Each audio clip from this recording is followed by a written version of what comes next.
1 Samuel 7. E filisteo não queda derrotado diante de Israel. E essa só de que for de dia que a arca queda na Kiriat Jearim, a passa basta tempo, mas uma tabarata 20 anos na tur. E inteira a casa de Israel a lamentar e a busca Senhor.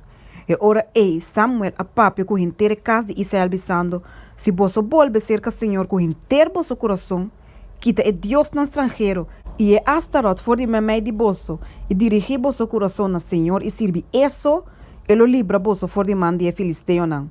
Assim é Yunan de Israel a quita é Balnan e é Astarot e a servir Senhor só. E ora Samuel abisa, reunir inter Israel na mispa, e lo me hace oração na Senhor para vosso. E não reunir na mispa, e a saca água, e a baixa dilante de Senhor, e a Yuna ribedia e abisa ayanang, nos apeca contra o Senhor. E Samuel a usga e Yunan de Israel na mispa. Ora que filisteo na tende que Yunan de Israel reunir na mispa, e prensan de filisteo nang abai contra Israel. E ora que Yunan de Israel tende saki, nang ahaya medo de filisteo nang. E ora Yunan de Israel abisa Samuel, nos stop disclama na Senhor nos Deus para nós, para salva nos for de man de filisteo nang. E Samuel acoe lamche na leite, e a oferecer saki gente, como ofrenda que mana Senhor. E Samuel exclama na Senhor para Israel. E Senhor a conteste. Mientras que Samuel estava a oferecer a ofrenda que ma, e filisteo na ahala cerca para brincar contra Israel.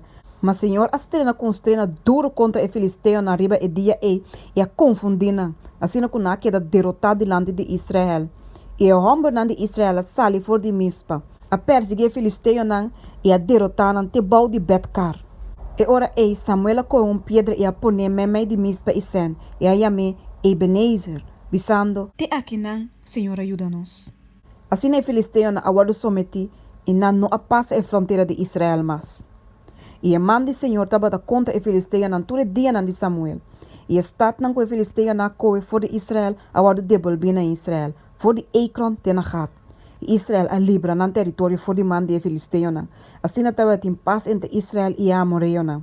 Agora Samuel a usga Israel todo dia de subida. E todo ano estava em costume de passar Betel, e Gilgal e Mispa.